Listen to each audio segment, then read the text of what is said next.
Welcome to Sometimes Video Games.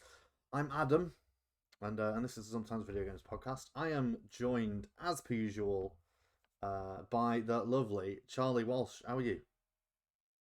Me. Hello, how are you? Your boy. Your boy. I'm not bad. Yeah, I'm not too bad. Not too bad. I'm doing okay. I was about to say this story off air, but I thought I'd at least say it on air because it is video Good. game related. So I thought I would save it for now. Yes. So we were discussing Brahmin in Fallout, the Fallout universe, and their traits and their wants to accost people. Yes. When in year 10 or 11, I can't remember when it You was. were I think it was 10. accosted by a radioactive cow. No, I was accosted by a goat once, but that's a different story.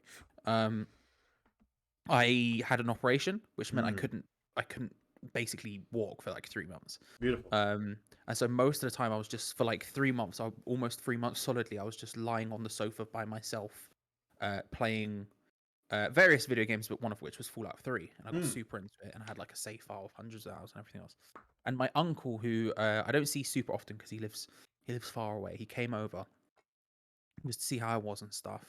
And he's not into games. He what he likes to do is whenever I see him, he has memorized the name of another game, and then will just say it at me quite proudly. Yes, I think I remember you saying something like.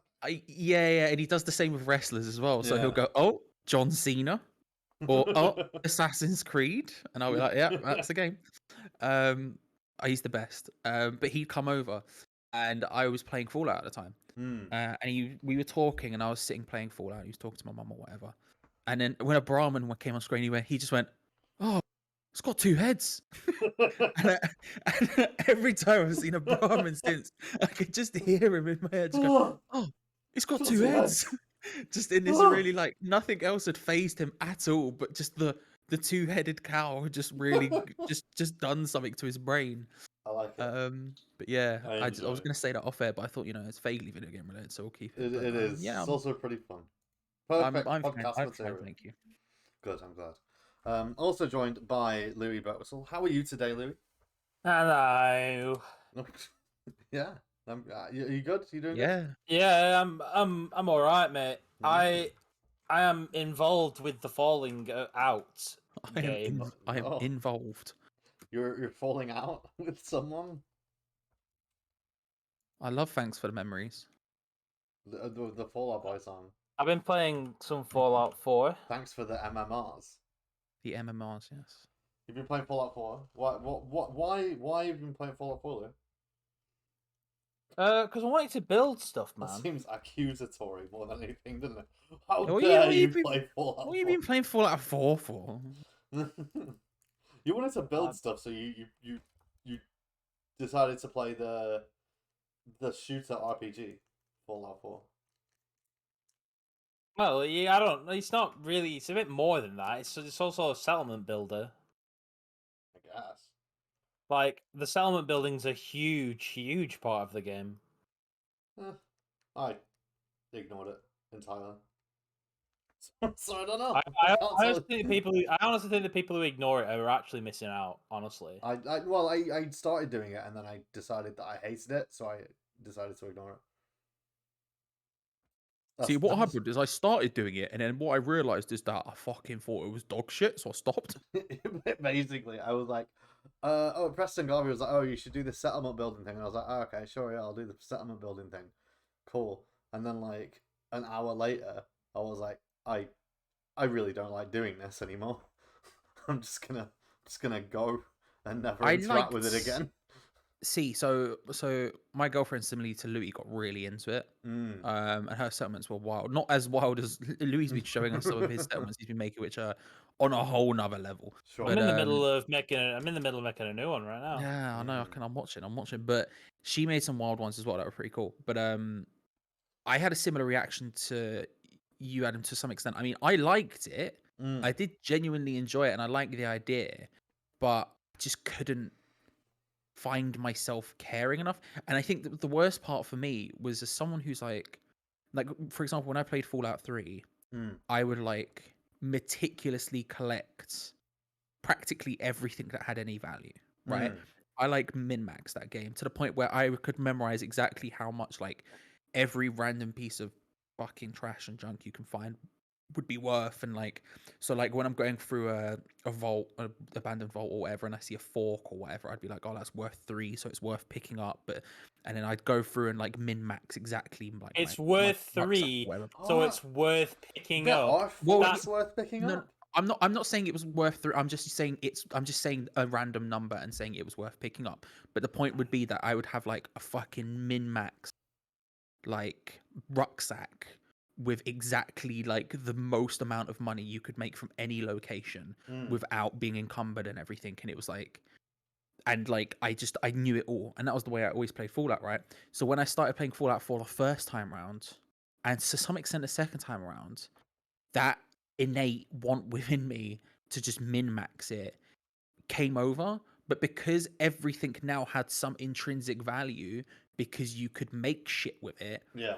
I really struggled not to just try and collect everything from these places. And I found myself going back and forth between the the main place, I can't remember what it's called, where you're like Diamond pre-war, City? where you're no, the pre-war place where you live. The place where you, yeah, sure. Not Haven. I can't remember what it's called, but you know what you know. what I'm saying. Sanctuary Hills. That's the one. Thank you very much. And I found myself encumbered with every single item from like a fucking building that I'd looted, like every Yeah. single thing inside it, just encumbered. And honestly, I would spend 45 minutes walking in a straight line with just all of this shit in my back because it just all had intrinsic value. And that was the point where I was like, okay, I need to put it down. And then the second time around, I was doing something similar, but I just couldn't get. But I always found that I had just not enough materials, and like because I was actively trying not to do that, and then I was like, these like places were just constantly getting bloody raided, and like they were like asking for stuff, and they were all sad. And it was like, and I just didn't have the like materials to build the stuff they needed for like defense or for whatever, and it was a pain in the ass. I like the idea. I like the idea of sort of rebuilding civilization in a post-apocalyptic place. I quite like that, but So I what just what never I got through do deep step. is the way I did it is that for whatever settlement I wanted to go for first, I would collect all the scrap that I physically could until I was almost like over encumbered. I would give like all my weapons to my companion, and I'd just keep all the junk on my own inventory. And then whenever I'm almost over encumbered, I would fast travel to the settlement, and I would store it all in the workbench. Yeah, that's what I was doing, but like obsessively and terribly. I So I yeah, the thing honestly is don't with the remember. settlement building in this game is that it takes a lot of time, but as a result, I find I just think as a result of that, it's very rewarding. I can see how you'd think that. I can definitely see why you'd find it rewarding. I think a lot of I've only played Fallout 4 through once, and I think a lot of the time I was playing Fallout 4, I literally didn't. I just wanted to do the game bit. Like I just wanted to do the game and do the story and then get it done with. Because I sort of got bored of doing all the side stuff in that game, which is weird because I don't typically get bored of doing side stuff in these kind of games. Like, for example, I've been playing Skyrim again, on and off, not lots and lots, but like, I love just wandering. I don't even have to do a quest in Skyrim. I can just wander from place to place and be perfectly fucking happy. But there's something weird about when I switch to Fallout and I'm just like, right, I've got to go do the quests now. I've got Yeah, to go well, do the thing is with Skyrim and why I think it's the better game is that it's because of the kind of the setting that it has. It's just going to be more diverse, like from the visually, get go. definitely. There's lots of different terrain, lots of different scenery. Mm. There's just lots to explore in Skyrim, which is all unique and interesting. Where in Fallout, like no matter what Fallout game it's going to be, it's going to be a city Do or you a like the wasteland. color brown? Because I've Yeah, got the game for you. it is the brownest game going. And I feel like Fallout 4 is the most colorful as well. Like every other game literally was brown because even the skyboxes were brown because old skyboxes looked terrible. Like there's And some they were areas, just like there's an area in Fallout 3 that's very green. And Fallout New Vegas obviously has Vegas itself, which is very colorful and lit. but the only color in the entire Well, yeah, game. that's true. It's on the strip Yeah. But Vegas itself obviously is massive in Freeside. Yeah. But like, I've yeah, always thought about this because, like I say, I got really, really, really deeply into 3. And I've tried several times before now, and I've just never connected with it. Yeah. And I wonder, and I think part of that's just because it's not as good as 3 and it's not as new as 3. I mean, but I believe it's not as good, yeah. I think part of it potentially as well could just be like when you're talking about like you're happy to do side quests and like do all that sort of stuff and other things, but for some reason in Fallout it felt like a chore. And I've had a similar thought, but I've had a similar thought about a lot of games, and I wonder if part of it is because that's all games are now. Like the vast majority of games that come out now are open world side quest driven fucking hellholes, right? And I wonder if part of that is just like reduced our like capacity to just be bothered. Like we're just like, I don't want to go through all of these again. And like I could go back to Fallout 3 and be perfectly happy in the same way you could go back to Skyrim and be perfectly happy. Don't But get me I wrong, think like part of Fallout that is 3 probably also exists in that way because Fallout 3 is the only Fallout game I've ever. Well, that's not fair because I did get to the end of Fallout 4, but Fallout 3 is the only game that I played all the way through, and was happy to just play it all the way through, and there was no issues. And I've played it through twice now. Like that's. But what I'm saying is, I think part of that for me at least is nostalgia. Like I'm willing to forgive Fallout 3, for example, for the shit I wouldn't forgive Fallout 4 for, because I remember enjoying Fallout 3. Yeah, maybe. And it's sort of, and I go, oh, I enjoyed this, and so I sit there and I'll do the same thing, and it would be the same thing I wouldn't forgive Fallout 4 for. Yeah. I'm like, oh, I enjoyed this before, I still enjoy it now. Whereas again, I play any other game that comes out now, and I'm like, can I be fucking arsed? And it's the same thing, like, so I haven't played many games this week, right? I've played a couple. One notably that we'll probably get onto because Louis will have opinions. But one of the things I've been doing is I've been finishing off Mass Effect 2 finally. Oh, sure. Yeah, I need to to get Mass on Effect that 3. as well. I will fucking happily sit. I've spent maybe this week hours of my life. I don't know how many, but probably closing in on 10, just scanning planets. Oh my god! I hate that. I'll put a podcast on, and I don't think it's good. I don't think it's engaging. I don't think it's useful. I think it's a massive waste of time. But for some reason, I will sit here and scan planets where I would not do that in any other game. I would not forgive it in any other game. But for some reason, because it's in Mass Effect 2, and I did it as a kid, and my brain goes, yeah, this is fine. I do it. Whereas in any other game, I'd be like, what the hell am I doing? I reckon you just enjoy it because no, but I have the same thoughts and feelings towards Mass Effect 2 as you do. I really love Mass Effect 2. I think it's a great game, but like legitimately, the planet scanning is fucking dire, and I do not forgive it. I think it's the dumbest thing in the world, and it doesn't make any sense. People maybe forgived it for the planet scanning because they replaced the Mako stuff with it, and the Mako stuff was also pretty dire. I think the Mako is better than planet scanning. The problem with it's more. I think you're picking what foot to shoot yourself in, but I think the Mako stuff was better. I think it's more interesting, but I also think that it's longer. Like the Mako stuff is longer. You can get lost. Like with the planet scanning, it's literally just like I go to a planet, I do the scan thing, it's over and done with. Whatever, bye. I can go do something else. With the Mako, it's like oh hey, I'm gonna go on this planet now, and I'm gonna spend the next like 20 minutes exploring this damn planet that has nothing on it with dodgy controls. You know what? Here's an outhouse with a couple of free friends. Louis found some dead bodies in Fallout. Good. But see, but planet scanning is objectively the dumbest thing in the world. Like, I mean, not only is it. Yeah. Is it fucking just shit? Yeah. Like, and it just is. But it also makes no fucking sense. You go to like what's the planet?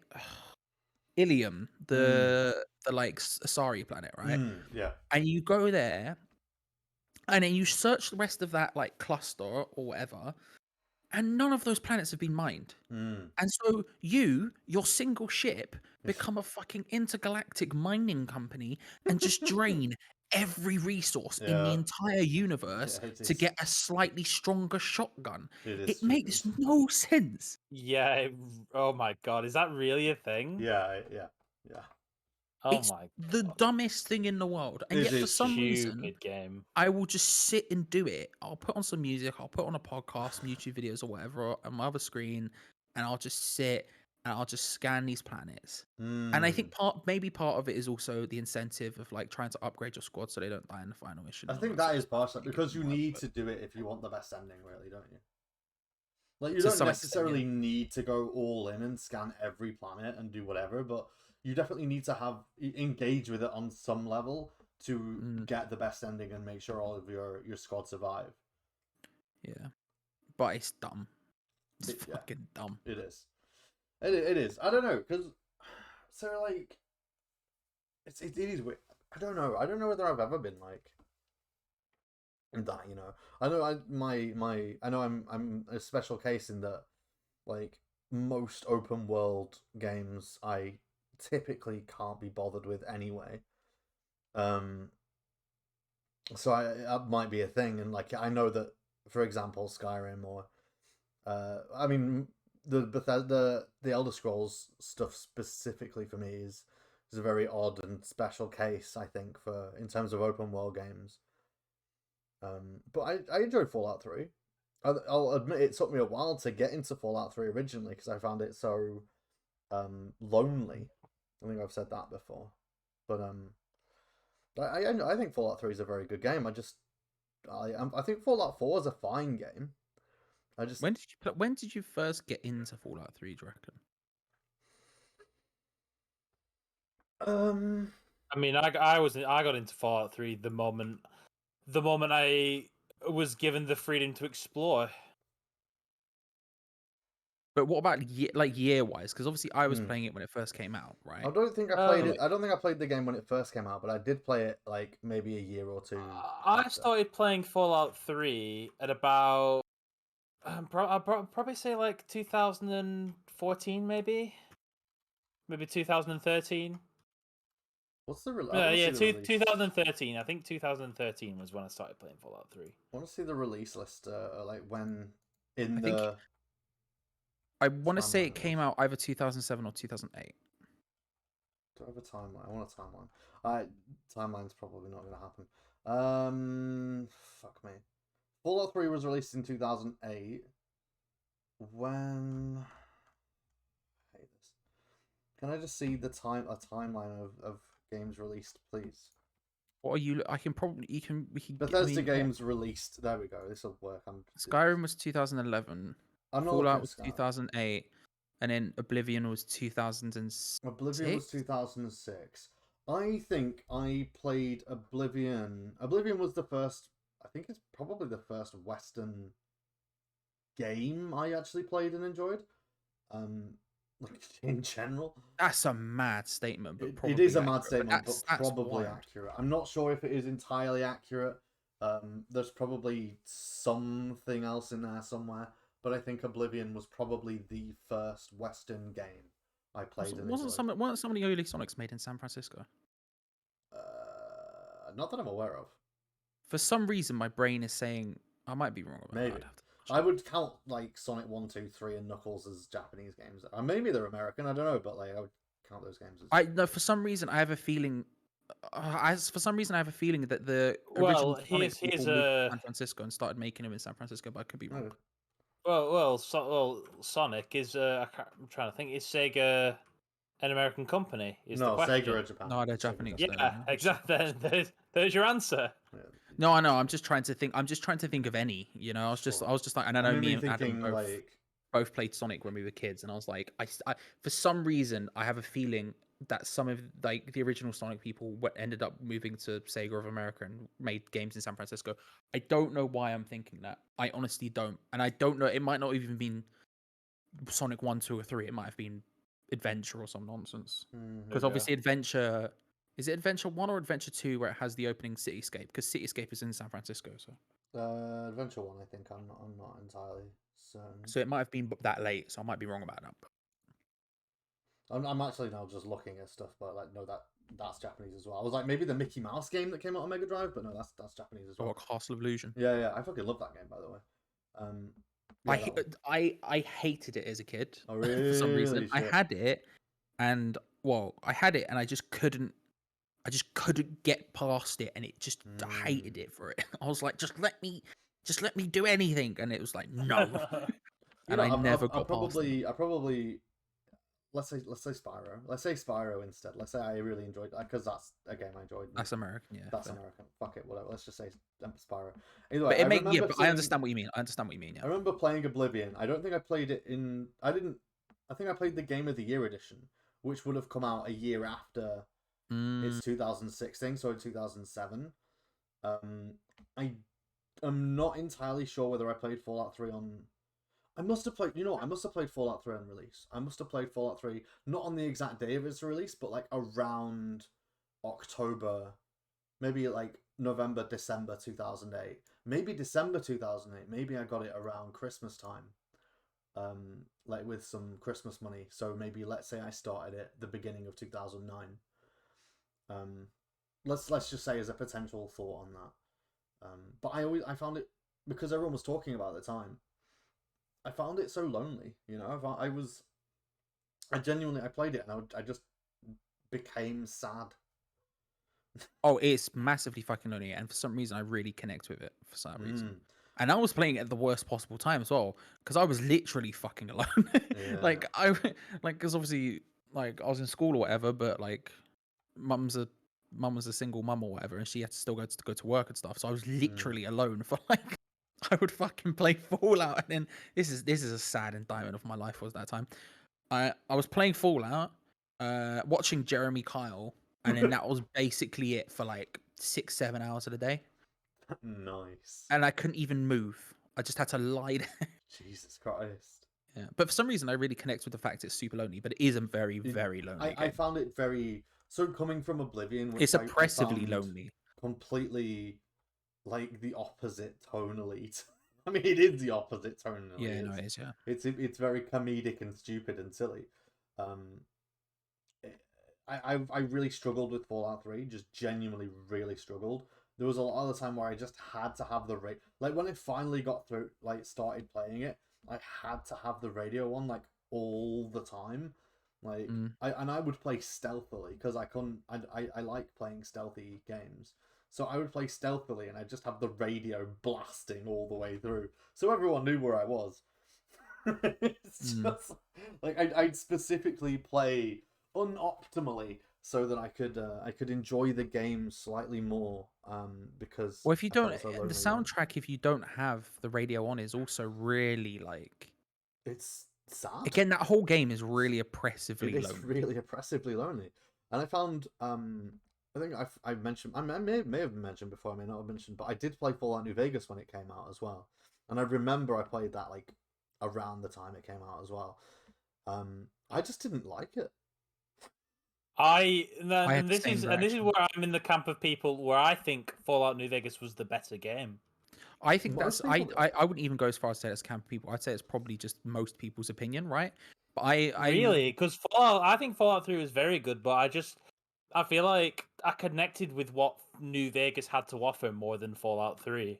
I think at this point, if you were to take a consensus, most people would probably agree that Vegas is the better game. I think, but I'm the same with Adam. Like, for some reason, I never connected with Vegas, and I've never gone back to it. I really want to go back to it at some point to give it a second/third try. I've tried playing it multiple times as well. Like, I have literally, because people say it's the best game in the series, and I like Fallout 4, I like Bethesda RPGs.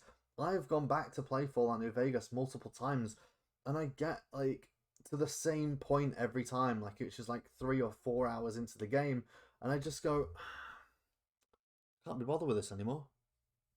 I'm just bored. It's really weird because again, I And I understand people's arguments for why it's better as well. for I just, sure. for some reason, I've never connected with it, and I don't know why for the life of me. No. I wish I had. I really, and like I say, I've never gone back to it since 2000. When did it come out? It must have been about 2010, 11 when it came out. No, I think it was It would be before then. Let's say 2010. I think it came out. 2010. Yeah, 2010. Yeah, I've like got the releases here. I haven't gone back to it since Shit, just before Skyrim came out. I it was remember a year Skyrim coming out. before New Vegas and Skyrim. Oh, Yes. that doesn't feel right. Because Yeah, Skyrim yeah. feels like such a jump up from.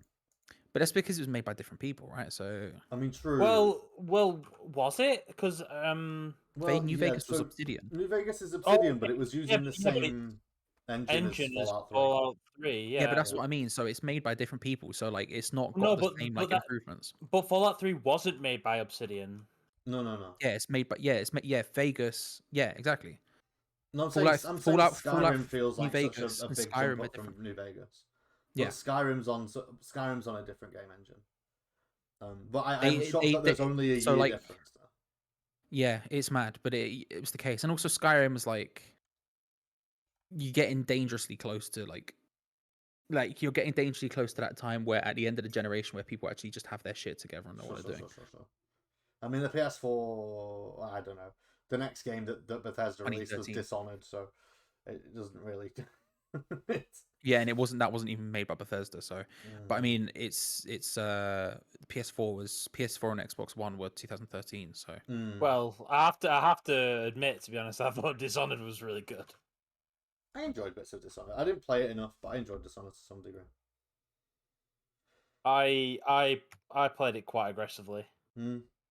But I only played Dishonored when it became free on one of the Xbox monthly things. Oh, sure. I think I bought it because I'm not sure if it was the EGX. I think I went to this EGX with a friend. We went to like Eurogamer Expo. I think it was called Eurogamer Expo at the time. And Dishonored, a Dishonored demo was on there. And I played it and I really enjoyed the demo. And I was like, you know what, this sounds like a good. Yeah, I think I wrote for it in Game Grin or something. Not Grim Games. They're the same thing. It's GG. GG. but not the bad one. Not the bad one. Yeah, I think I remember writing about the demo for it and being, oh, this looks cool. This is interesting. People should be talking. You're about not worth a Game Grin anymore, do you? No, I do not know. All right, so we can shit on them. Great. I mean, I guess sort of. You may have missed it. I think it was last week when we were talking about not being paid for jobs with Christina and stuff like that. Yeah. Oh Jesus, bit of shitting on people. Oh really? So what? Have you burnt bridges with them then? I guess so. I don't know. I still talk to some of the people who write there, but not the editors or anything. I mean, from what I heard, from what you were telling me, I don't think I ever liked them, to be quite honest. Not like really. with the stories that you were telling me, and I'm like, that's kind of very manipulative, very very scumbaggy, very dishonest. Yeah. Not Dishonored. not the kind of ethics that I believe in. I agree. Yeah. But yeah, I think Bethesda Game Studios. The next game was Fallout 4. So the Skyrim, then Fallout 4. Fallout Shelter, Fallout 4. Yeah.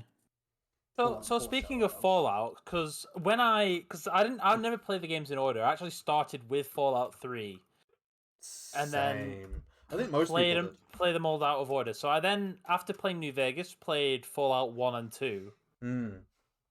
Because I had a shitty laptop that could run them. And now, I don't think the gameplay in those are very good. Like, it's just not aged well. It's like it's almost like an old RTS, but it's like it's a it's a post-apocalyptic role-playing game, but it's like an RTS almost, which the gameplay just didn't feel right. I mean, that's but obviously it's a very old game. And because I've played Fallout 1, I've not played Fallout 2. Even though I own both of those games, I think they were free with Good Old Games at one point, and I just got them. Yeah, they were. And I played Fallout 1 a little bit and tried to get into it because obviously Fallout 3 in New Vegas I somewhat enjoyed. So it is difficult to play through. So the gameplay, I think, was not an enjoyable experience whatsoever, but I think that was purely just because of its age. I think it's aged poorly. Yeah. But however, one thing that kept me playing it through to the end was I think the story in Fallout 1 and 2 maybe maybe among the best I've ever played in a video game. That's impressive. I have heard that the story in 1 and 2 is Just 2 specifically is very good. Apparently, the characters, the villains, they just feel so. They just feel so integrated into the universe. Like the villains feel like real villains. I didn't get far enough to. I don't think I got far enough in Fallout 1 to see the villain. Like And you actually, and when you learn about, you kind of learn about the existence of super mutants in Fallout 1, how they were all created by this one man originally. Fallout lore is really interesting. I think Bethesda have got some. I mean, I know that Fallout lore wasn't written by Bethesda; it was written by Obsidian, or at that point, was it Black Isle Studios? But like in general, both Elder Scrolls and Fallout have some genuinely really interesting like lore and background stories and stuff to them that I don't think are really all that prevalent in either of the games.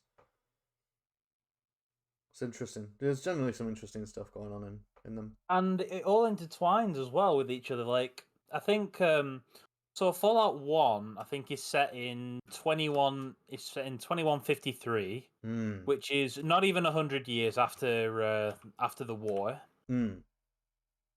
And then Fallout 2 is set in 2042, which is about 40 years before the events of Fallout 3 and New Vegas. Yeah, I know Bethesda. I know Elder Scrolls does the same stuff as well. Like, you'll be able to read books in the original Arena. Well, maybe not Arena. I don't know if you could read books in Arena, but in Daggerfall, was it? In Daggerfall, you can read books that explain what Skyrim's like. As a country that still exists in Elder Scrolls 5 Skyrim, which I find genuinely interesting. I follow a YouTube channel that is that talks about all the weird little interesting bits of lore and stuff that are in Skyrim that is very interesting, and they're all really well connected. And it's not just Oblivion and Morrowind, because I know Oblivion and Morrowind are connected to Skyrim, but even like stuff that happens in Arena has knockback effects on what happens in like the rest of the entire world of Tamriel and stuff. It is genuinely super interesting that they're all really connected, even though they're, you know, different individual games. You don't need to know that lore. You don't need to be interested in that lore even remotely, but that lore does have an impact on what happens in the series. It is super interesting. I can't wait to see in Elder Scrolls 6 what they say about what happens in Skyrim, because there will be books about the stuff that happens in the game of Skyrim in Elder Scrolls 6. I honestly think that game might never even come out, to be honest. Why? Oh, 10,000%. There is zero. Of course it'll come out. I cannot see a situation in which that game does not come out. Of course I mean, they could just pull a Valve, announce it because people want it. No, there's a difference between Valve and Bethesda in this. Valve literally don't give a shit about what they're doing, whereas Bethesda are owned by loads of publishers and forcing them to do things. I would probably word it slightly differently, but then they don't give a shit about what they're doing. But like ultimately, the thing is with Valve, like if you look into the history, like they've always had struggles with developing games, like just always like internal struggles within studios. Because it's a free for all.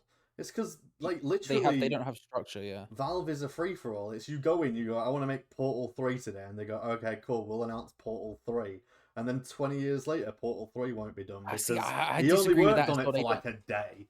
So to be fair, I disagree with that as well. They don't announce shit just willy-nilly, but the way they sound like they develop games is not, like, conducive to, like, structured releases.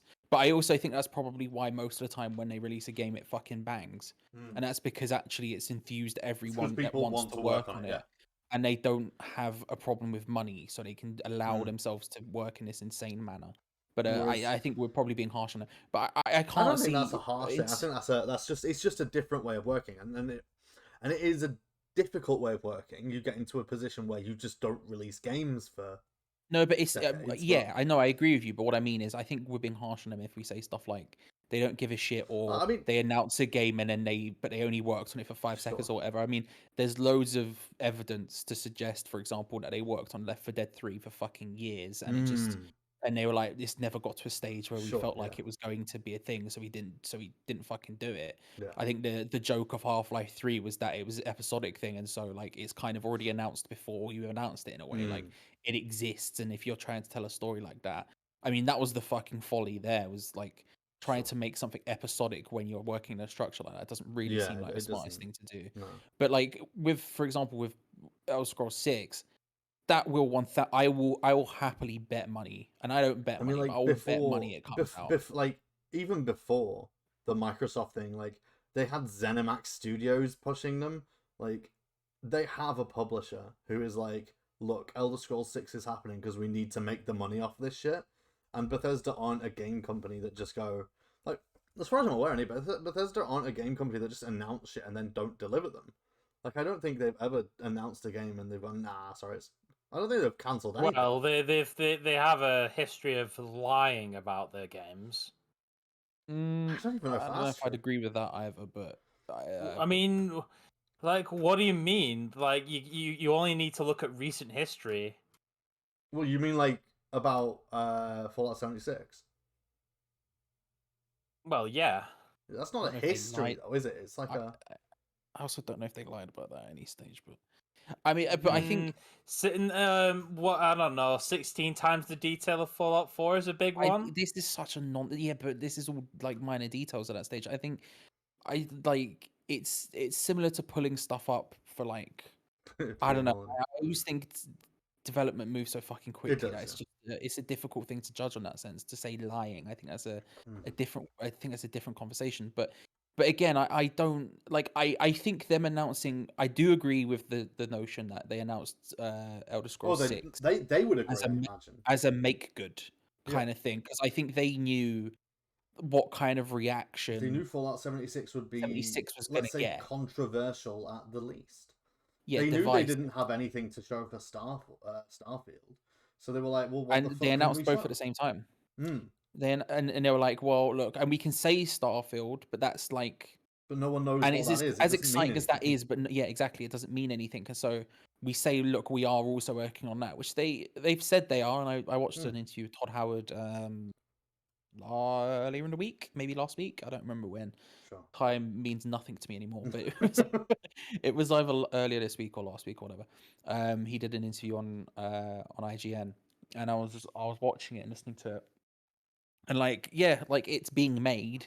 Like they're not gonna, it's not gonna be like the sole focus of the studio until Starfield is done, but they are. It is being made, and it's one of those Starfield's things out where next it's like, year. yeah, exactly. So Potentially. like it's Elder Scrolls 6 will come, and it's just because at the same time, like you're talking about like for example, like the release schedule of Bethesda, right? Like one of the things Todd Howard said in that, which I've always assumed anyway, makes, and then he said it out loud. I was like, yeah, that's sort of what I assumed. But the idea of like, as long as they do work a long time on their games, but they sort of stave off burnout to some extent because they have like multiple different ones they're juggling.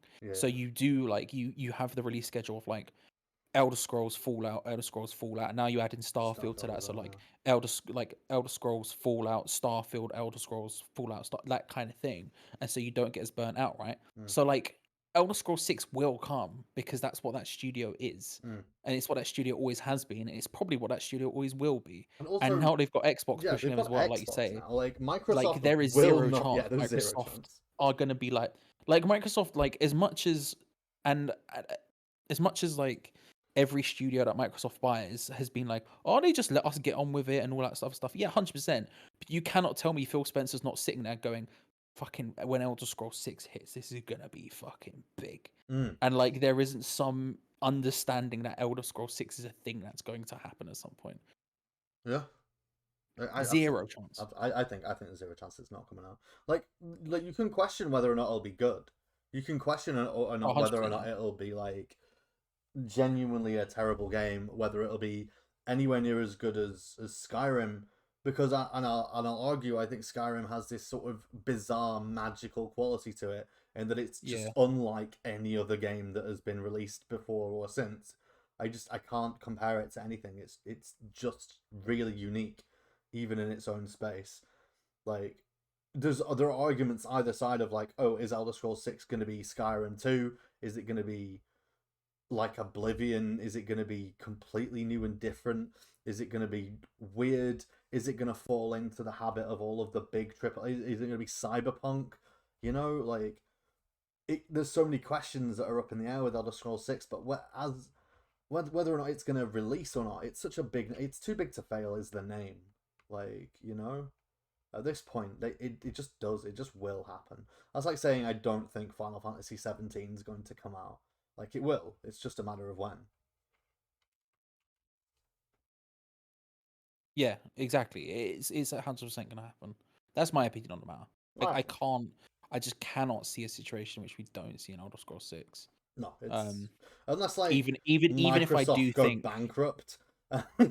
Like, sure, yeah, then Bethesda's fucked in general. But yeah, I mean, I just can't see it. I just imagine that if they just never did an Elder Scrolls 6, I think it would be. Don't get me wrong, I'm fine with that as personally, but like, just it would be chaos. Be sheer chaos. There's a reason why all of these, and I think to some degree, all of these big AAA game names are too big to fail unless the company itself fails. You know, like I mentioned, like we're never gonna see a world where there's not a new Mario game going to come out. Like, it's just not gonna happen. Like, there is always going to be a next Mario game. There will never not be a next Mario game. Like, they will never go, I think we're done with Mario today. No more Mario. Mario's cancelled.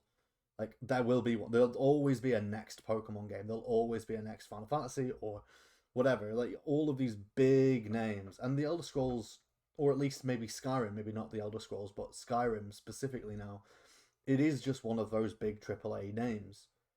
You know, it's like... Especially in a world now where everything is a fucking franchise. Everything's a franchise. Everything. Like, I think all of these... I'm looking at the Bethesda stuff now, like, I don't think we're going to look at a world where there's not going to be another Doom game. Like, Doom's that big a name now, you know? Like, yeah, Wolfenstein's that big a name now. Like, Fallout. Like, all of these games, they are never going to end. There is never going to be an end to any of those franchises. Unless Bethesda dies.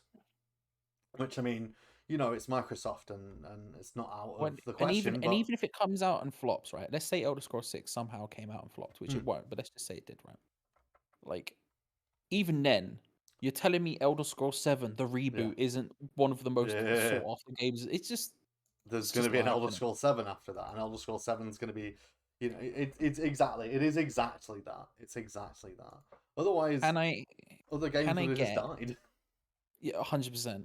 I want us all now to predict the Metacritic for Elder Scrolls 6. Now, this won't be something... This is not a bit that's going to pay off for at least 4 years. At least 4 years, yeah. I would like... But in 4 years' time, we'll know. I want to know where we all think it will land. 9. So a 90 on Metacritic. Well, are we... Do you want like an exact, or is it like 1 to 10, or is it? No. I want a Metacritic score. Sure. A Metacritic score. And then whoever's closest wins in 4 years' time. 84. 84. 89. 89. Adam's a lot closer than I was. I'm thinking... I reckon 90. I think the game's going through some utter development hell right now. I don't think they're not even looking at it. I think they're making it, but just at their own fucking pace. They make everything. You know? That's my bet. I think I would say 90. See, I would have said 89 if I hadn't said it, but I'll back it and say 90. But I'll say this. This is my bonus. Do you want to say 89? Because I'm gonna say 92. I think maybe 92. Then I'll back 89. Here's the cheeky bonus thing I'll say. Mm-hmm. critics will fucking adore it. Yeah. Right? They are gonna Front love it. thinking. There will be two things that will happen straight after launch. Mm-hmm. One, The meta bomb. there will be a big old backlash from fans. Sure. Regardless Two, of what happens, yeah. there will be a lot of think pieces saying how it's not actually that good and everyone's lying. Oh yeah, sure. That I can almost guarantee that. But I'll back an 89. But do you know what? I think it's going to be very fucking high. I think it will be in the 90s. I'm saying 92. It probably will be high. I think it might actually be higher than that. Because that's how. Even unless it's shit, in which case you're short 89. Because you know what reviews are like. I don't know. I genuinely think that it'll go crazy. If it's Skyrim 2, if they develop Skyrim 2, I don't even think it has to be Skyrim 2. I just think Elder Scrolls 6. I think if you're talking purely on a Metacritic level, I think Elder Scrolls 6 is a big enough thing. I think if we're talking about like from a fan perspective, Skyrim 2, I think is no, both I'm the thinking from smarter a shout, critic. but I'm also the thinking from more a risky critic's shout. perspective. But I'm thinking from critic's perspective.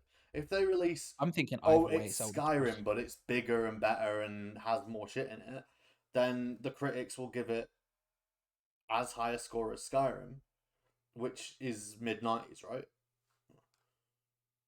See, potentially, yeah. I feel like there's a level of like critics will I think critics are more open to the idea of just Elder Scrolls 6 fucking I don't know. Let's name I don't know any of this. I don't know any Elder Scrolls lore, so I'll just make up a name of a place. Loric 4. I don't know, right? Yeah. I think that's Scrimbo fine. But Bimbo. I think if you just walk out and say Skyrim 2 on a stage, then fucking people lose their shit. Oh, of course. But I think critics would be more than willing to lose their shit over Elder Scrolls 6 than they would Skyrim 2, if you see what I'm saying. Yeah. Like, I don't expect it to be Skyrim 2. It's probably not going to be set in Skyrim. If it is set in Skyrim, it'll be disappointing. But what I mean is, like, it's Skyrim because, let's be fair, Oblivion had all sorts of fucking janky shit in it. Not that Skyrim didn't, but to a completely different degree. Like, you can't level up unless you're in bed asleep, for example. Yeah, sleeping's important. Yeah, I mean it is. I understand why that's the way that Get leveling some up nap works. time in, you know? And in fact, the survival mode that's come with the anniversary edition of Skyrim, if you turn that on, actually makes you sleep to level up as well. You physically can't level up in anniversary edition survival mode unless you go to bed first. So hey, maybe that's a decision they want to stick by for Elder Scrolls 6. I don't know. But there's also lots of other dodgy shit with Oblivion's leveling up system, which doesn't work specifically. Like I don't remember exactly what it is, but like the world levels up with you, and so you need to be very specific about what skills you pick, what skills you level up, and how many points you put into them. And if you are not playing the game in a min-max kind of setting, as the game levels up around you, you just become weaker. So it is sometimes more optimal to play and defeat the game at level 1 than it is at later levels, Sure. Just because I'm the really enemies get intrigued too to see strong. what happens. Yeah. I'm really intrigued. Has there been? You two will be able to answer this question. I won't. So every Elder Scrolls game are they all set in different parts of Tamriel? Yeah. Have any of these bits not got giant spiders? Because I would be very excited for that. I don't think there were any spiders in Oblivion. We're going back to Oblivion, boys. It's Oblivion 2. That's what we need. That's my opinion on the matter. I don't think there were any. There were definitely weird shit in Oblivion, like I don't mind weird shit, but just less spiders would be optimal. But yeah, no, I'm intrigued. I'm really intrigued to see where they go with it all. I can't fucking imagine. I mean, I could probably, but again, 4 years time. I mean, that's a hell. Like, and I'm just saying 4 years off the dome. That's not like Todd Howard in the interview didn't go 4 years time, but like you could probably safely assume it'll be out. My gut is saying 2026, but like if we're saying like that long away, games could be completely fucking different by then. How will the existence of every game being an open world game change what an Elder Scrolls 6 is in 4 years' time, let alone now. Like in 4 years' time, it could be massively different. We already saw partly what an idea of it could be with Fallout 76. That's not to say that's a mainline Bethesda RPG, but at least an exploration of what Bethesda RPG would look like in a multiplayer setting in that kind of realm. Sure. We can already see parts of it now. I don't think that'll be Elder Scrolls 6 by any stretch of imagination, but at the same time, like, what will it be? I have no idea, but I'm bloody excited to find out. I'll tell you that much. I will tell you, I'm looking at. I just googled Elder Scrolls spiders, and they were not present in Oblivion or Morrowind. But there were Listen, either of spiders those, in then I'm Arena and Daggerfall. Either of those, And then I'm good. specifically the Frostbite spider in Skyrim, the giant fucking. Yeah, we don't need ones. to describe it. We don't need to describe. They weren't as big in the other games. I don't know if that makes it worse or not. Listen, as long as they're not fucking giant. But yeah, no, I'm interested. But one of the other things, it was just, it's one of the things I've always found, like, people talk about, like, for example, like you're saying, when you read like lore, quote unquote, from the older ones, and they talk about Skyrim and all this other stuff. It always blows my mind. I forget it every time, and it's not a big deal, but it's just it's just always something I'm like, oh yeah, shit, yeah. It is just interesting. How GTA 1 has 3 cities in it, and those 3 cities are Vice City, San Andreas, and Liberty Are City. they? I didn't know that. That's interesting. So like GTA has always been the only city. Well, like it went to London for a spin-off. For GTA but London, apart yeah, from that's not in the main But series. apart from that, it's always been those 3, and you can see the generational jumps between them. And I've always found that just quite interesting, how you get to see like how a generation of development affects a city. Like they're not all set in the same timeline, obviously, but like GTA 5 is contemporary, for example, compared to like 4 and 5 are contemporary compared to Vice City, which is in the 80s or whatever. So there's obviously differences, but like how the generational jump affects what they can do with that city, I've always found that quite interesting. And I always forget that. And then like obviously the GTA anniversary editions came out recently. Yes. And so there's been a lot of just GTA stuff going on, because SEO baby, and yeah, someone was talking about it, and I was like, oh yeah, of course, I forgot about that. And it's just I find that really interesting. I always find that kind of stuff quite interesting, you know. I agree. Yeah. Well, we're talking about games that we've been playing, Charlie. This will excite you a little bit. Been playing Dicey Dungeons. Oh yeah, you are. You sent me a flipping screenshot, and I got very excited. Well, the screenshot I sent you was just of me having all the dice, right? Oh yeah. I don't know how many that dice means we're here. I'm playing Inventor in this screenshot. I've already used up all of my my abilities, and I have 4 6s, and also the gadget that all dice become 6 is available, which I don't need to use. Which means you didn't use it. Yeah. Which means I didn't use it, which is incredible. I think that's insane. Even looking at that now, playing much more hours into the game, this is a pretty silly screenshot, and I'm still not entirely sure how I've managed that. There's I need to see if I can find it. I did look very briefly when you sent it to me to try and find it, but I remember posting an image on my Twitter a while. I'll try and find it. But how are you? And I'll send it to you just because I want you to see it. But sure. Yeah, talk to me. Dicey Dungeons. What are you saying? I'm really enjoying it. I done all of the Warrior episodes. Just done all of them. The Warrior seems really easy, and I don't know why. I'm just like, oh fuck it, I'll just do all of them. I've done every episode 1 of every character, and I've done all of the Warrior episodes. And I've done some of the second episodes, maybe. And I'm on Thief episode 3, and it's really fucking hard. Like, I think Thief episode 3, you have a thing called uptick, which is you start on 1 die. You start on 1. Like, all your dice are on 1, and then the next turn they're on 2, 3, 4, etc. And it's so difficult. Like, legitimately, like, it's a 50-50 shout as to whether or not I just die on the first floor. Like, it's like, oh. Yeah, apparently I've died. Like my biggest criticism of the game is just it's the most RNG possible, because it is literally a roll of the dice. But there's lots of manipulation you can do. But like early 100%. On, there's just so little manipulation you can do. How have you done? Yes. You've used the two gadgets there, It's right? So its learning curve is difficult. you It does like sort of step on you in a big way. You sort of have to, especially like you say, warrior to a much really doesn't like it's relatively simple. I But don't the think I lost on any of them, but yeah, the other classes get other different. classes really tend to, and I think like, but I think it's kind of okay. And like you say, it's not always in this.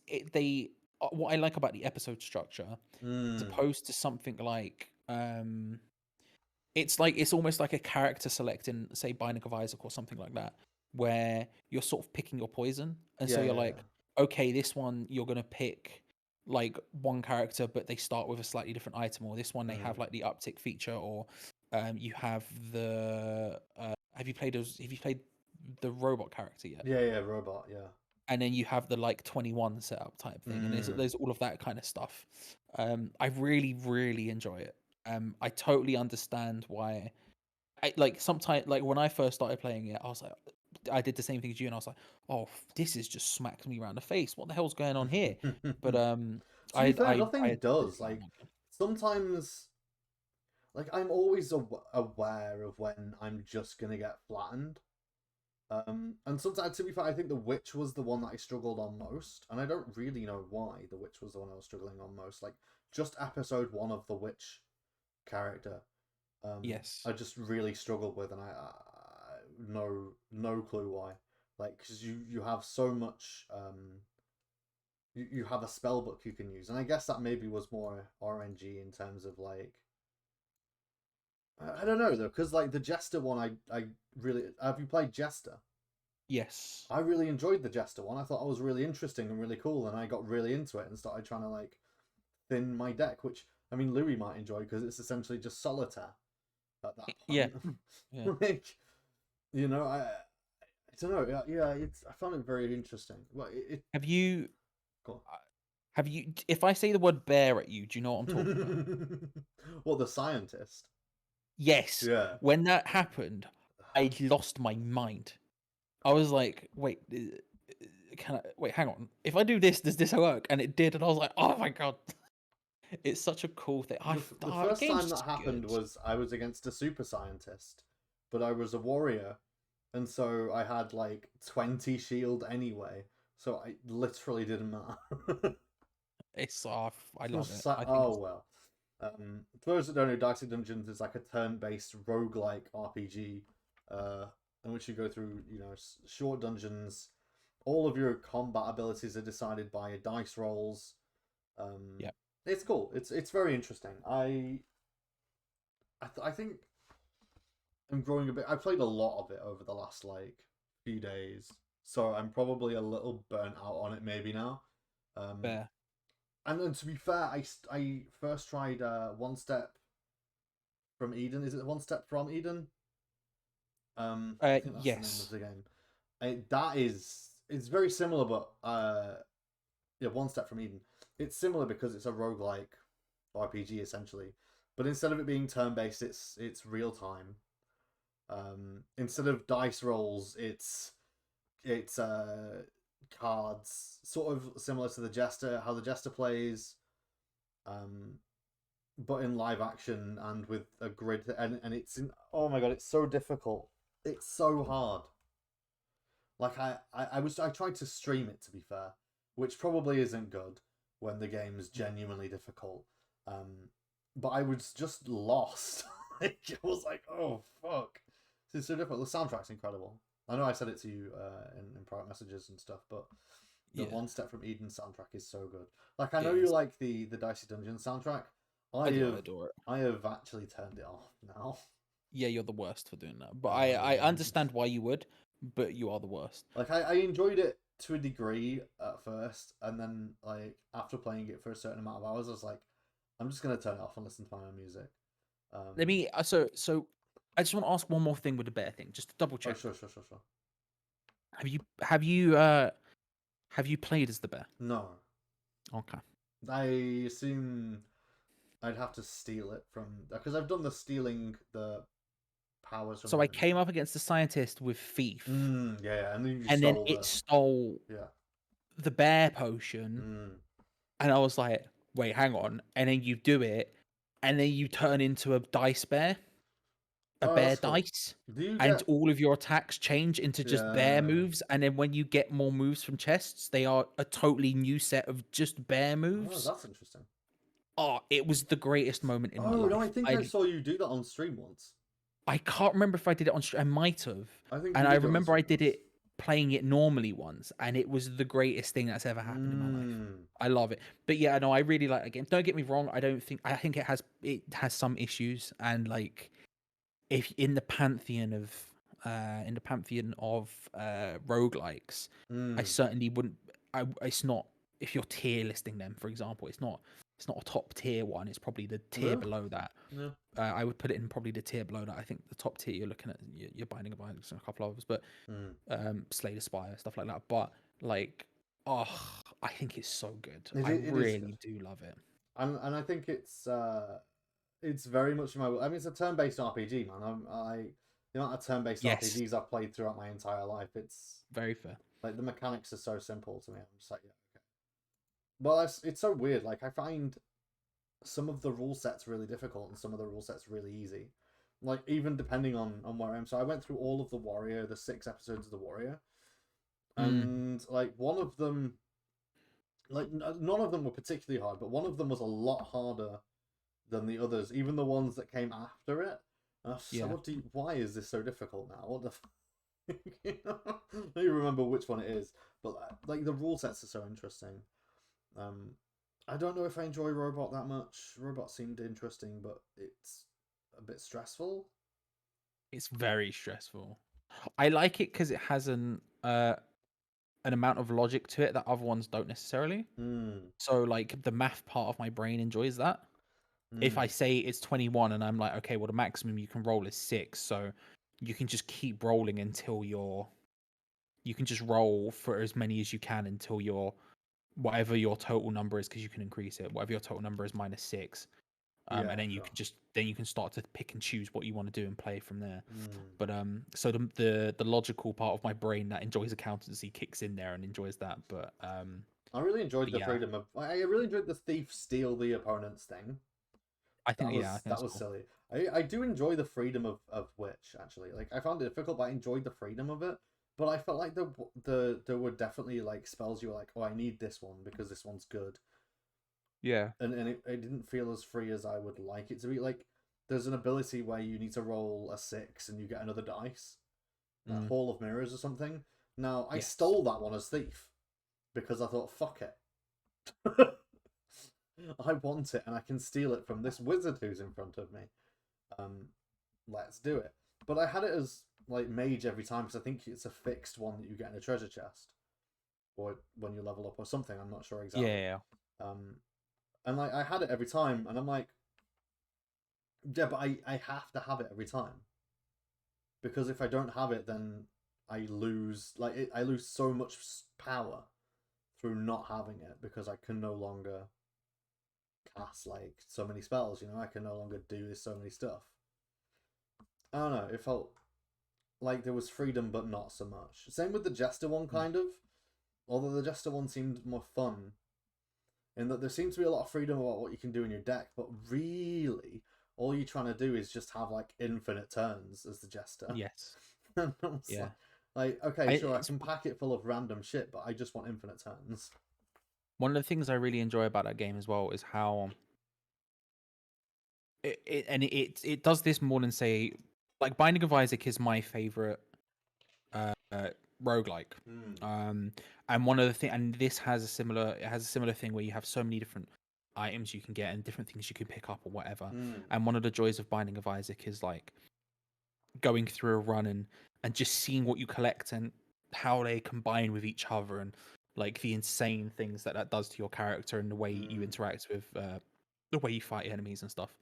I mean, that's kind But of one of true. the I things I remember a really like warrior about class that I had because one of the warrior classes has a reroll mechanic, yes, and basically I had like just 3 abilities throughout the whole game. One was attack, one was shield, one was a different kind of attack. And I just went through with those just 3 abilities. They took up the 2 slots each. And just kept rolling 2 6s and a 5, and I was just like, I'm invincible here. Like, I can't lose. It's impossible for me to lose. Yeah, I mean, It's so too what I was strong. gonna say is like one of the things that I really liked about I really like about that game being Dicey Dungeon is you can like because you have the upgrade system, and then you also have like you combine new items at the shop, you find new items, you have the upgrade system, and you have the swapping system or whatever. You sort of have an ability like as you're going through runs to start to form what your deck will be essentially. Like you start to like build what could be like an optimal setup, and the payoff if it actually happens is like so like the screenshot that I sent you, which was a tweet from 2019 when I was first playing it, and I've got like 10. You've got 10 I've 6 dice. I've got 10 sixes, and then on top of that, in my items, in my cards, in my deck, I have the flamethrower upgraded. So I have the flamethrower item, which is you can put 2 dice into it. It combines them to do double, essentially whatever the damage is combined, right, as a single attack. So you can put instead of just putting 1 6 in something and it doing 6 damage, you could put in 2 and do 12 in a single attack. But I've got the upgraded version, which means you can do all 4. So like all of a sudden in a single attack on the boss, I'm doing 24 damage, and that's with a run with the inventor, who's one of their traits in that run is after every fight you have to essentially sacrifice one piece of Yes, one loot, piece of equipment. one card for another card kind of thing. And For so a like I was special power planning, up, so you have to sacrifice your equipment for a special one-time power up for each fight. yeah. And so like and the entire time, and like you whatever items you have on you in that battle, it randomly picks 3, and then from the ones you have, and then you have to sacrifice one of them. But like so like the entire run, I'm like planning this idea where I'm like, okay, if I sacrifice this at this point, if I sacrifice this at this point, and then I build up to the stage where I'll just be able to do such an insane amount of damage in a single turn on the boss fight. And that boss fight I won in literally the first attack or the second attack or something like. And that's like a boss fight, and the whole run, your runs, you build up to a boss fight at the end, and then you complete the run, complete the episode.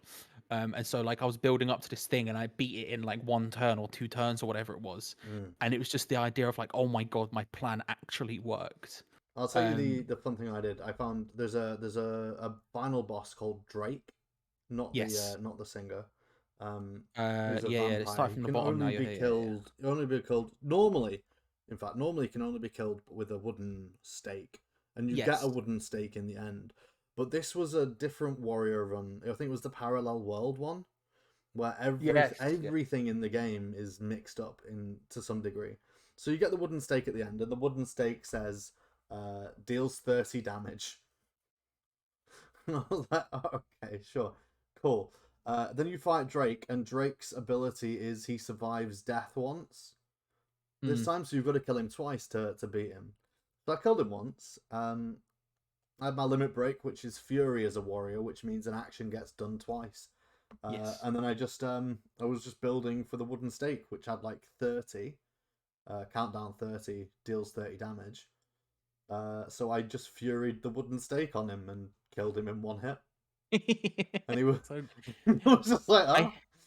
I think that game, because I like playing card games, right? So as you know, like I've said this on here before, and you play Yu-Gi-Oh, I like playing Yu-Gi-Oh, but I just can't be asked with the collecting of the cards and the building of deck. And I like the action of doing it, but I can't be asked to with the admin, the faff around it, and also like I'm not buying booster packs and all that sort of nonsense. So I can't be asked, right? But like that game, I think it just fulfills that for me, where I can sort of build decks in a rapid way. And like I'm trying to do something as I go. I'm trying to think about the future and how they like interact and how I can do stuff. And like I would like imagine if I had that like flamethrower with that many 6s, the flamethrower plus with that many 6s with Fury. Like I've never managed to, but imagine if I did. Oh my god! All of a sudden I'm doing 48 damage in a single turn, in a single hit. But I think it fulfills that like want in me if you know what I mean. The To idea just, like, of, because I agree with you. Like, it's the idea of being like, oh, I can do stupid shit, or I can be creative with like card combos or whatever. But I don't have to go out and collect magic cards. I don't have to build a deck.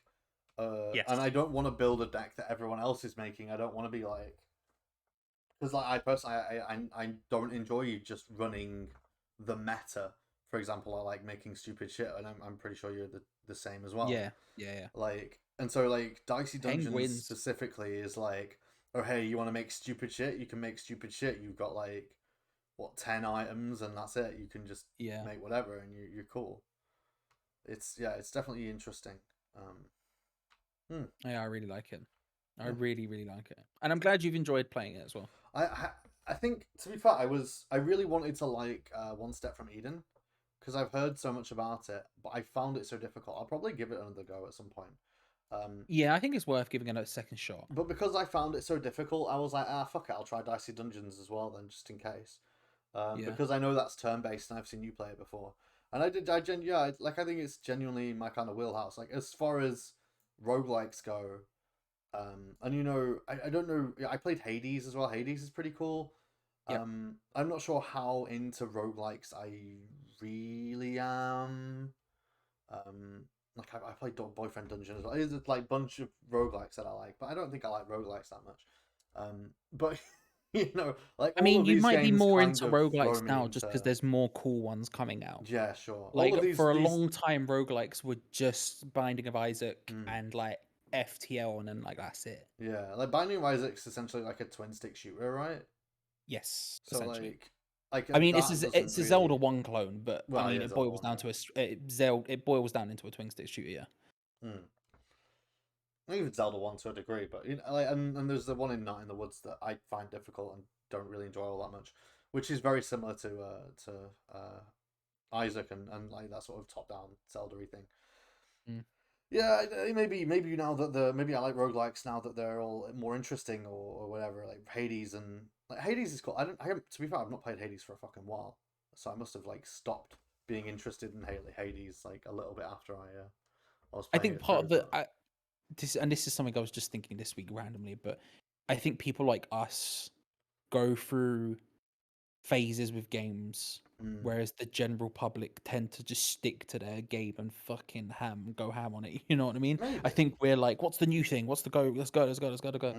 Whereas I don't think we like. Don't get me wrong. We three of us to some extent have something we go back to all the time. You know, he loves a Bethesda RPG and Destiny, and I love Pairs and fucking whatever else nonsense I'd enjoy. You know what I mean? Like, we all have stuff that we go back to. You have FF games and FF14 in general. I'm playing I a lot think of we're all F14 as quite well, interested in what's the new hotness at any one time. well, in general, I think, but I think that comes from a kind of a love for games and a love for, and I think we talked about this before when it was just us, and how I personally like to just try new things all the time anyway.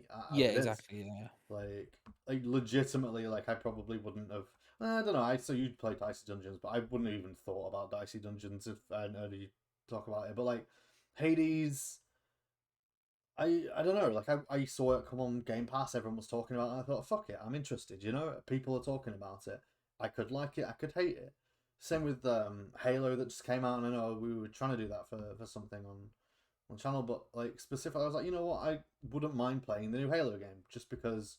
Hey, I know I don't like Halo, but everyone's talking about it. Maybe it's cool. Maybe it's interesting. I'd like to be informed. I'd like to know what it is that I'm talking about.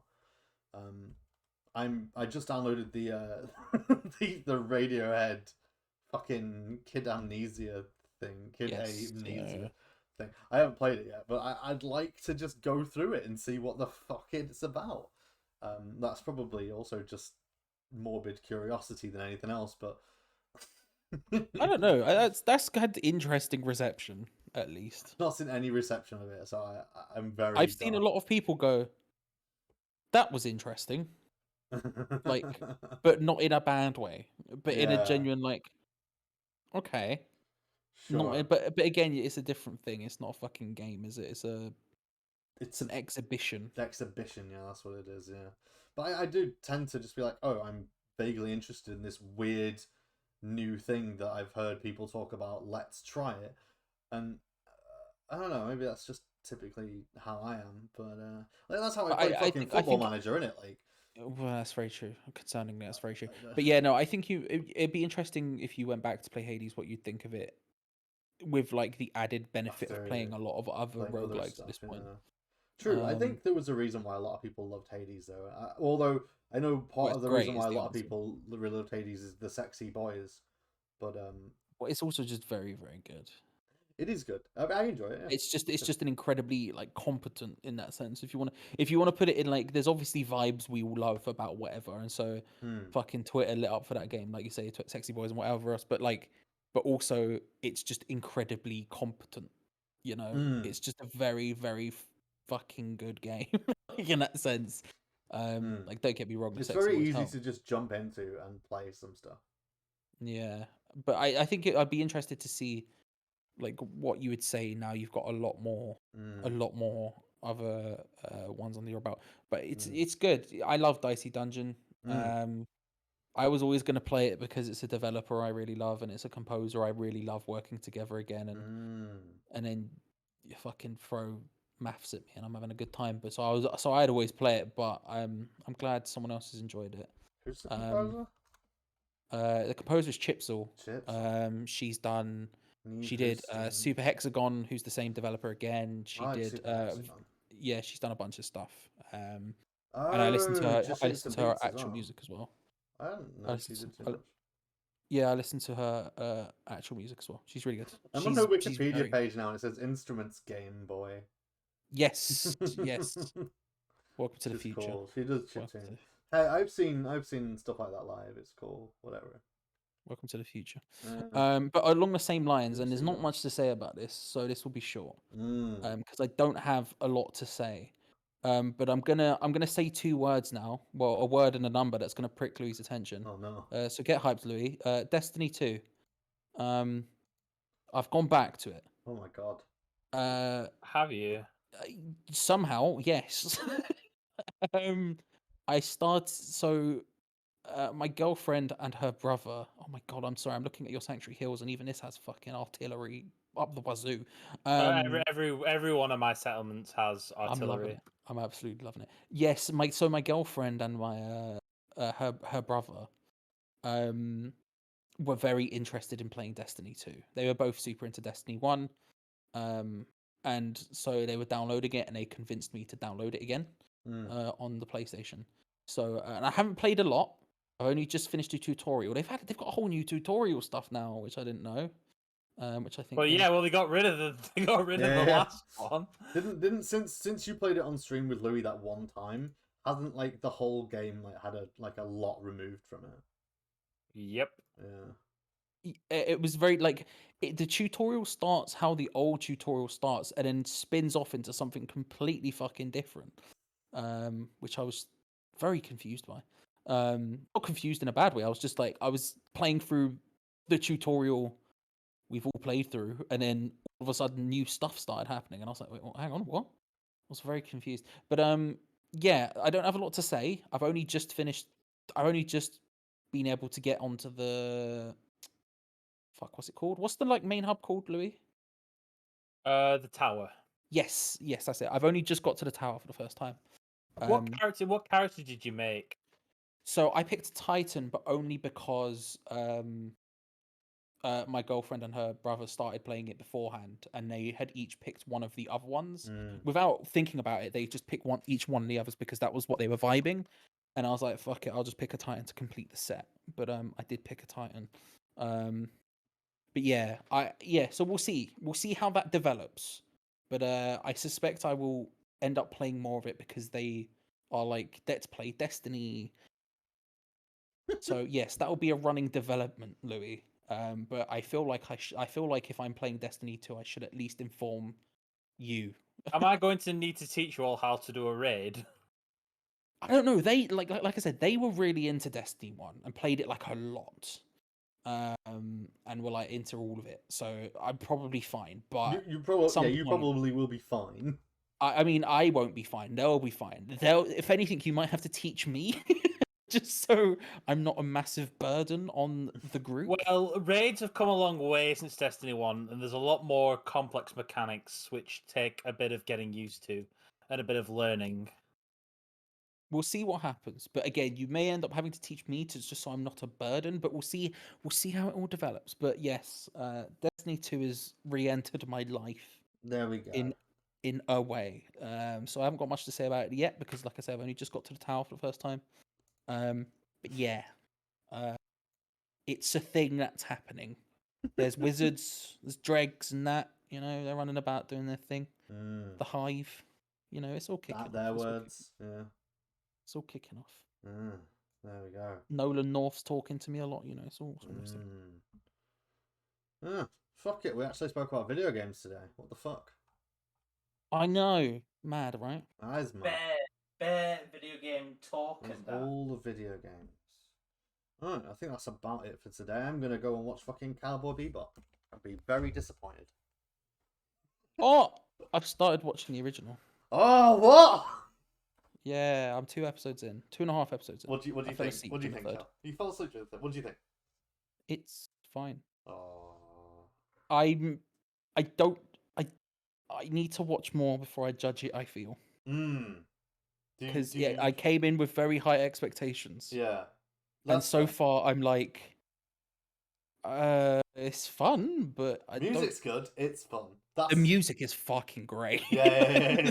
Okay, if I was to say one thing to describe, if I was to say one sentence to describe my experience with the original so far, is that, you know, yeah, it's all right. Music's fucking great though.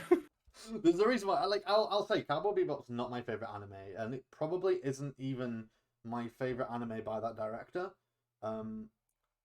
That said, I have the Cowboy Bebop soundtrack on vinyl for a reason. Because it's listen. great. I've always loved Tank. It's the one thing I've always loved about it. I've never seen it, and it's the one thing I've always loved. But yeah, I'm watching it at the moment. I'm 2.5 in. I fell asleep during the third. It's not what I expected. What did you expect? I'm enjoying it. I want to watch more. What did you expect? Something better. No, I don't mean that in a harsh way. I was you were expecting more serious, sort of edgy. Not serious at all. Not serious at all. No. But something more. Like the 24-minute structure hasn't allowed any character development. It's very pulpy. It's very much so far.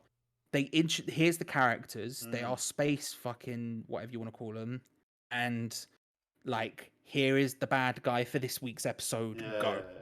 It's very pulpy in that sense, and I was expecting like, and because it's been built up in my mind for so long, because everyone's always fucking talking about Cowboy Bebop, and I've listened to the soundtrack for years and all this other sort of stuff. I was expecting to come into it and like how when I first started watching Attack on Titan, and Attack on Titan's like, here's just like when you watch it, here's a lot of like, shit. Here's intensity. Oh fuck. But it's not intensity. It's nothing to do with tone. The tone is exactly what I was expecting, but I was expecting something that had more to it. Whereas right now it's like, here's a geezer who's stolen a dog on Mars. They go and they catch him, and there's not really anything else to it. And again, I've only watched 2.5 episodes, and I've seen like, I fell asleep during the third, so I can't really talk about it. But I know in the third episode, there's a character who I recognize from just key art that exists. Sure. The dog that it gets stolen in the second episode, for example, I think just remains in the rest of them to some extent. I've recognized the dog. The so I know they're building stuff up. So like I say, I have to watch more before I even begin saying anything. I will say it's a bit of a slow burn. And I actually, well, I don't know whether I agree to some point, because I think the first episode of Cowboy Bebop's really cool. I think it's really easy to get into the first episode. I think it does slow down. It's cool. I'm not saying it's bad. Again, when I say better, I don't mean this is bad. I just mean I was expecting to be like fucking blown away from the doors. Like and like Attack on Titan blew me away from the doors off. I didn't even particularly like Attack on Titan, but I was like, no, but that first episode's fucking ridiculous. I can see why this is a big deal. Even though I didn't particularly enjoy Attack on Titan, I was like, I can see why this is a big deal, and I can see I might be into it more if I like the spectacle of fucking attacking Oh, a giant sure, yeah, baby. But I never was like, oh, I'm super into this. But I was like, okay, I can see this. Whereas Cowboy and Bebop, I was expecting to have that same reaction. Whereas like There is no, it yeah, there felt is no like I was big. watching. It just felt like I was like watching fucking anything. It felt like I was watching Hustle. It felt like I was watching anything that's just like, Sure. here's something it's good and cool. I fucking love Hustle, Mm. but I'm never gonna sit here and call it like a top 10. Like if you want to talk about anime, it's its own genre. Top 10 fucking TV shows of all time. Sure, Like yeah. like people would probably put Cowboy Bebop in top 10, if not top They 5, if not their probably favorite would, or yeah. whatever. Yeah, yeah, yeah. But but again, I realize I am very early into it. There's 20 whatever episodes. There's also the film. So like I'm really genuinely looking forward to more, in the same way that I love watching Hustle, because it's just good fun. That show is really fucking fun. Are you watching And it like the in soundtrack, English as well? the soundtrack. No, I'm watching it in Japanese. Oh, The soundtrack is also blowing me away. The soundtrack is just so good, and I know it is because I've been listening oh to yeah, it the for years. soundtrack's so It's good. just so good. I will say, I Yeah. know there's a big argument, and I know you're not part of the big argument between English dub or Japanese No, but subtitles. I'm willing to get into any argument. Give me a side, I'll back it. I don't think it's really relevant, but there's in terms of the argument, the Cowboy Bebop English dub is one of the few where the people who go, no, you have to watch Japanese, will probably go, you maybe watch the English. I only watched the Japanese because it defaulted to that. I don't know if they. I mean, it's on Netflix, so I suspect there is an English. No, version, there is an English version on Netflix. Yeah, whenever I watch something on Crunchyroll, like I kind of usually watch dubbed anime because it's just that, well, I don't have to read then. I mean, Yeah, that's the that's fair. thing. But, That is a but, me as but well, with actually. anything on Crunchyroll, because like the default option or like the option for the most part is just subbed, I'm like, I'll just watch that. I'll just watch that. So I end up watching mostly subbed now. Yeah, there are a few, and to be fair, I don't disagree. Like subs fine, but like there are some anime where I'm just like, okay, no, the dub is better. Like I have to be honest. Like I watched, like out of the 2 episodes of Squid Game that I watched, the the English dub of that is horrendous. Yeah, I've heard it's not good. It is horrendous. I watched it in Korean. I did not watch the English dub of that. There's a difference with anime though, that I find I'm more willing to accept the an English dub of an anime than I am an English dub of a live action thing. Probably more to do with how their lips work in, real life. Yeah, because in anime they just move like up and down or like yeah. Like unless they're particularly well animated, in which case fair play. But like usually it's just they're not actually saying words. They just go and that could say anything in Japanese or English. Whereas like in real life, obviously they're saying real words. Though the benefit is like what I always hate about dubbed and well even subbed anime is that they always make noise, don't they? Like they're trying to just for no reason, like as if they're just trying to break the silence, whatever. Oh. or wherever the voice actor just felt like they had to do something. I will give you the argument for that is the voice direction is weird. Not necessarily the acting or the dialogue writer, but it is the direction. Just like, what? Yeah. There's just like random noises for no reason. Like there's no puzzlement or anything. They just make noise. And I'm like, why? Why was that in there? There's a very famous one in Videogames for Final Fantasy 13 where one of the characters, Vanille, makes weird sort of moaning noises wherever and whenever she's doing anything. Oh god! So one thing about the deal, right, is that game. Like, so I don't like Final Fantasy 13. Sure. But that character like made me want to uninstall from the moment I met that character. That's fair. I will tell you that is not the actor's fault. It's not the game's fault. It's entirely on the voice direction. And the voice director was like, oh hey, this character's supposed to be weird, so why not just imitate what the Japanese voice actress does? And this woman was like, I guess I can just make weird moaning noises all the way through the game, sure. It's not... Yeah, it's I agree, and I think it's. I mean, one, I think it's too far on Vanille, but it happens in Japanese anime a lot as well, and that's part of the Japanese dubs that I really don't enjoy. The only thing, I'll get fully involved in the argument, right? Very briefly. This is all I'll say on it. Okay. Never watch the Uh-huh. original Spanish rec dubbed Mm, because it's shit. sure. But definitely watch that sub. That's the only thing I'll get fully invested in. And I think it's just because I've never been that invested in. I've never been so invested in like an anime or a foreign film or a foreign TV show or anything like that, to the extent where I'm like, you have to watch it like this. Like Rec is the only one where I'm just like, you have to watch the original Spanish version fucking subbed, just because like the American voices are so bad in it. Like there is no emotion. Like it's all kicking off. It's all going to hell. Everyone's screaming, and the American voiceovers are like, "Oh no!" And you're like, "Oh." There are two arguments for the Japanese dubs that I could bring up.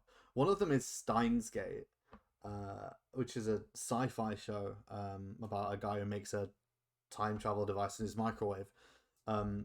He in the English he speaks to basically in the plot he speaks to a guy in Japan who's black, and he doesn't. He then makes the thought process that Adam, why did the fact that he was black matter? Huh? Because it matters to his assumptions of the story. If you let me fucking finish, Louis, Jesus Christ. I know you're racist, but not everyone else is. I'm not racist. I know, I'm joking. So he goes up to this Japanese guy, making this black guy, making the assumption that he can't speak Japanese, and then in the Japanese man's best English voice, yo, what up, motherfucker? Sure. I'd be looking for this like in like Japanese English as well. So like it's Sure. actually the worst. And Yeah. this man's just like, what the fuck are you talking about? What the fuck is wrong with you? There's also an anime on Netflix called The Great Pretender that I saw in Japanese, and it disappointed me to some degree because they didn't continue this throughout. But one of the characters is American, and one of the characters is French, and the other character is Japanese. And so there's this one scene in the first episode where they're both in the car together, and they're both speaking English to each other in a French accent and a Japanese accent in the Japanese dub of the show. And then in their minds, he's thinking French and the other one's thinking Japanese. So you've got a scene in a car where two people are speaking three different languages, and it's genuinely really interesting and fascinating. Like, it's sad that never continued on throughout the rest of the show. Like, the guy who's French never speaks a lick of French again. But, like, I was just super impressed that, like, oh, holy shit, this is, it's really cool. It's really cool. It's well, so I mean, we'll see. We'll see how this Cowboy Bebop thing develops. Yes. It may also be because it's the only anime I've actually bothered to care about. Sure. Like I'm like, okay, I want to be into this. Like this feels like it could be my jam, and it is, but just in a lot less impressive way than I thought it was going to be. That's fair. That's fair. So we'll see. Like, because I'm a fucking heathen when it comes to animes. So I've watched one episode of Attack on Titan before I realized I couldn't be asked. I've watched half of Yuri on Ice, which I really enjoyed, to be fair. But Yuri on Ice is cool, to be fair, yeah. But at the same time, I'm like, I don't know. I just think that show's cool, but I'm not like fucking diehard about it. Although if I ever speak to anyone who's sort of, yes, if I ever speak to someone who's a bit too macho, I start recommending them Yuri on Ice just to see what happens. Did you sing the opening song to them? No, I don't remember the opening song. I just say, you got what? Wait, is it just a bunch of? I've never seen that. Is it just a bunch of dudes roller skate, like it's ice skate or about something? Professional ice skaters, and then there's like two guys, and I guess they fall in love or something. Yeah, for the most part. Let's just that's the easiest way to break it down. Easy way to break it down. Yeah. And then fucking Pokemon and Yu-Gi-Oh, which I love, but like that's that's a children's show, so it makes no difference. Sure. We'll see how it develops. I'm gonna watch the rest, and I'm enjoying it. Don't get me wrong. Like if someone said to me now, like, "Oh, I've heard that's pretty good. Should I watch that?" And I'm like, I should be like, "Yeah, it's really fun." But like, I'm not gonna sit here and be like, "Oh my god, it's amazing." I'm like, "Yeah, it's a fucking fun show." But I'll see how it develops. Like I said, I'm only 2.5 episodes in, so I can't really talk yet. All good. We'll see. I'm excited though. The soundtrack's really good. Soundtrack's so good. Right. Soundtrack's really good. Let's go. Thank you very much, everyone who's been sticking around, took a listen. You can follow us. Sometimes Video Games, everywhere, wherever. If you listen on Spotify, you can follow us on Twitch, YouTube, that sort of thing. There's some cool stuff coming on YouTube, in bits and pieces. You know. We should be live tomorrow night, which is Sunday, if you're listening to this live. Or tonight, Sunday, if you're listening to it on YouTube. Basically, any Sunday. If you listen to this in like 4 weeks, live on Sunday. We'll probably be live on Sunday at 8:30. Do you know what I mean? 8:30. Come play check games it out. with us. This is a community night, so you can all come and chill. It's our fun night. This is our Come fun play night. with us, Teehee. What he said, but slightly less weird. I'm gonna leave that as the episode title. Ooh woo. Hate it. I hate it. I don't like it at all. Thank you very much, everyone, and we'll speak to you some other time. Goodbye. In a bit. See ya.